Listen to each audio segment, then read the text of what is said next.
Hey guys, what's happening? So we're getting back into Ultimate Spider-Man, and at this point the tension is rising. Cause it's here where Uncle Ben and J. Jonah Jameson uncover the biggest secret on Earth 6160, and they're ready to blow the whistle.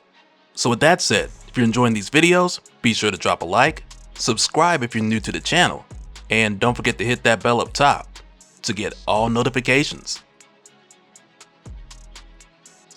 Alright, so coming back, this brings us into the month of October, where we find Ben and Jonah taking a trip up to Long Island. And for a moment, Ben makes it sound like he's taking Jonah on a golfing trip, which is funny because Jonah hates golf, but they're actually heading up to Long Island because after digging through the information that they were given by Robbie, which included a ton of paperwork for staying Stark, including financials, internal memos, as well as some legal paperwork, this led Ben to believe that the person they need to talk to next is a certain attorney who's about to have lunch at a specific clubhouse in Long Island at noon. And when they get there, we find out that this certain attorney just happens to be none other than Mr. James Wesley, who much like on Earth 616 is Wilson Fisk's attorney, who we saw back in issue 8 get assigned to handling the logistics of putting together the Sinister Six, which was a task that he was quite excited about.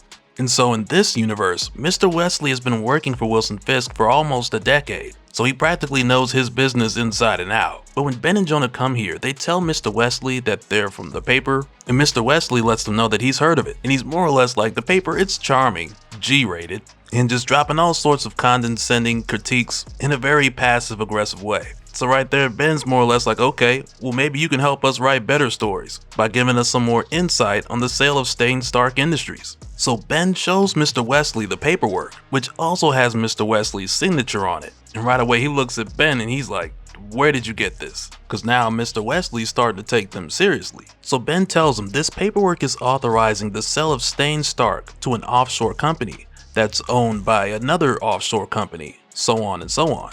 Don't get me wrong. If I have to, I'll follow it all the way to the source, no matter how long that takes. But we were hoping you could save us a bit of trouble. So at first, Mr. Wesley's like, I'm not sure how much help I can be with that. So then Ben's like, think your boss might be willing to? Referring to Wilson Fisk. So Mr. Wesley tells them that he can't say if they're right or wrong about any of this. All he could do is see if their paperwork matches his, and he's not prepared to do that today. So then Ben's like, well, how about tomorrow? So Mr. Wesley tells him, oh, tomorrow is promised to no one, especially for those brave souls who choose to swim in deep water, which is a nice way of saying if you keep looking into this, somebody gonna kill you. But this conversation is cut short when Mr. Wesley's security steps in, and they escort Ben and Jonah out. So in the here and now, even though they didn't get much of any answers from Mr. Fisk's attorney, this did let them know they're on the right track.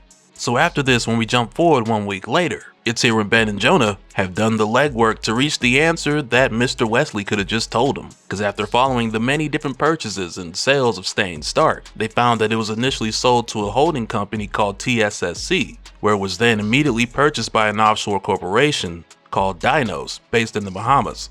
So where there, the assets are split into two companies, S&S Securities and the U65 company, with the second one remaining dormant and having zero activity. However, with S&S, which is likely a moniker for Staying Stark, it's been sold every month between a series of shell corps, where every time it takes 30 days for the paperwork to go through, but without fail, during those 30 days, it gets sold again, which pretty much makes the pursuit of S&S Securities a never-ending chase. So Ben and Jonah go back to U65, the company that's been sitting there doing nothing, and after looking into it, they find out that this company is owned by Oscorp. So the fellas head down there to ask a few questions, which of course leads them right into the office of Harry's wife, Gwen Stacy, who's been running the company. And so keep in mind, Gwen Stacy has also been financially backing Ben and Jonah's company, the paper. So in a way, there's kind of this unspoken tension of Ben and Jonah talking to their boss here that's also going on. But by no means do the fellas shy away from what they've come here to talk about. So Jonah tells her they've come to talk about something delicate and they don't want to upset her. So Gwen tells him, I am not delicate and you will not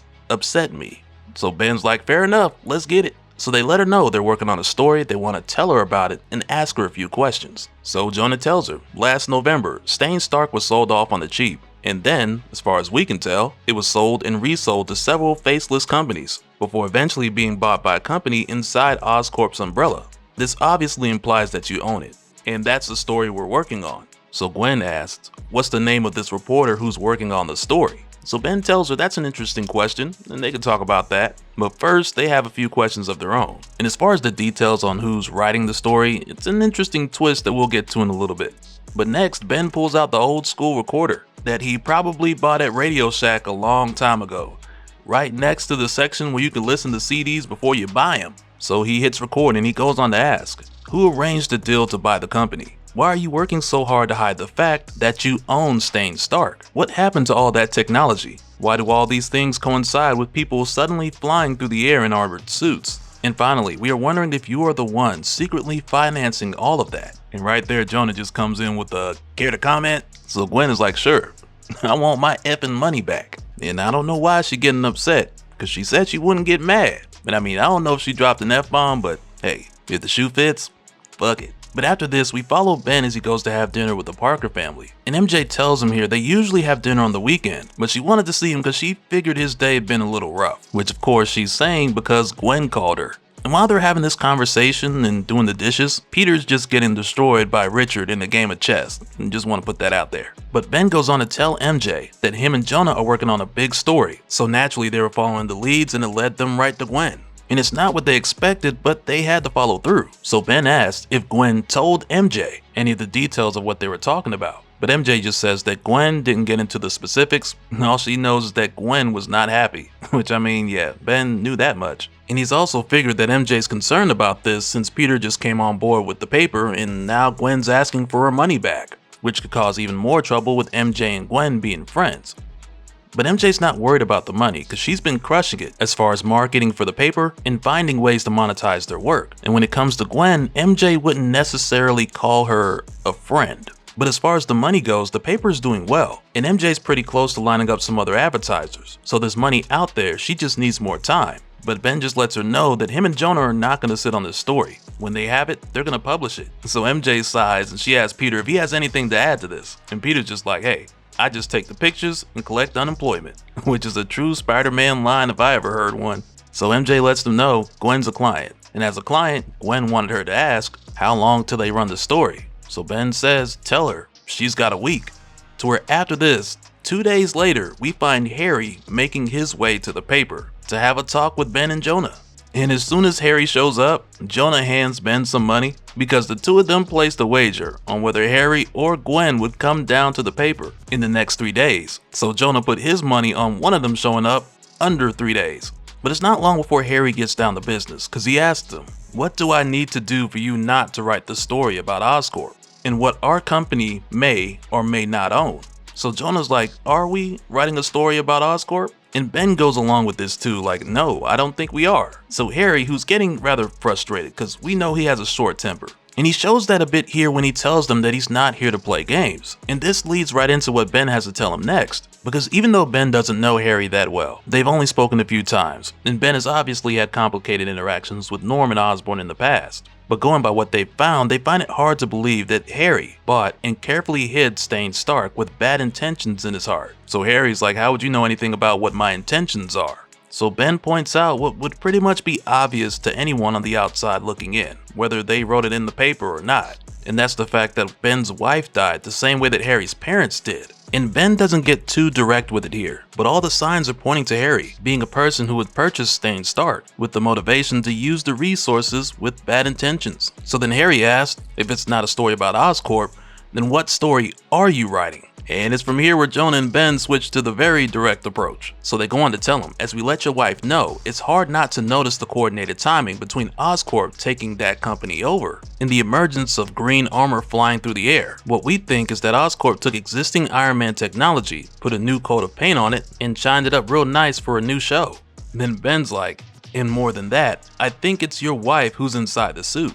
So Harry comes out with the Goblin Gauntlets. And it's right here where Jonah hands Ben some money, because he bet on Gwen being the Goblin, and he lost. And Jonah's just like, what can I say? I'm not sexist. So now with Harry believing that they're writing a Goblin story, he feels like his back's against the wall. But Ben and Jonah just tell him that they're not writing a Goblin story either. But instead, because they know Wilson Fisk enabled the sale of Stain Stark to Oscorp, it doesn't make sense that the Goblin and his spider friend are waging war against the Fisk Empire. So they ask why would Fisk sell Harry the thing he's using to destroy him? So Harry tells him it's because Fisk doesn't know that buried deep inside of Stain Stark was a hidden record of what Fisk and the other people who control Fisk have been up to for decades. I learned that they're evil, like old as the history of man evil, as Harry hands them the flash drive with the information on it. And he tells Ben, they are the ones who did it. They killed my parents and they killed your wife. And as Ben takes the flash drive, he asks what's on it.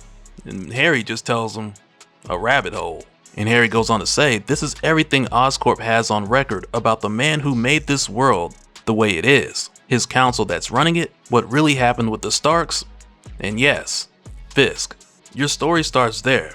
Then, if you have the courage to write it, it will grow. Do you think you're up for this? Because these people are dangerous and ruthless. You have friends, you have families. There's a reason I wear a mask. I wouldn't put my name anywhere near this story. So Ben just looks at him and says, who said we were?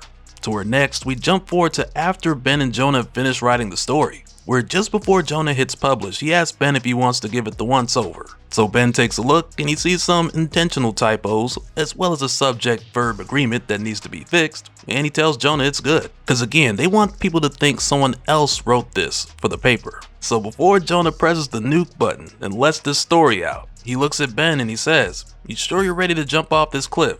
I know I am, but I gotta ask. Only for Ben to stop him right there and tell him, I'm going over head first, pal. You can follow me down. Besides, that's the point of us using the byline, right? And Jonah's like, yeah, a fictional name to hide behind, a fictional newsman to throw them off the scent. To where Ben says, hello world, you're about to read the most explosive story in years, and it's brought to you exclusively by the paper's brand new top secret investigative prodigy, as they publish the story titled New York Kingpin, ? Wilson Fisk runs New York, but who runs Wilson Fisk? By Ben Reilly. So now this has the paper publishing the most dangerous story that this world has ever seen. And I'm not too sure if this fictional name will keep them safe. Just saying. I mean, his first name is Ben after all. And so now real quick, I want to give a special shout out to all the patrons. Thank you guys for all of your support. And for anyone who's new here, who wants more information on how to support the channel, I got a link below where you can go to patreon.com/dopespill. But that'll do it for this one, guys. Let me know your thoughts down in the comments below, and we'll do it again on the next one. Alright, later.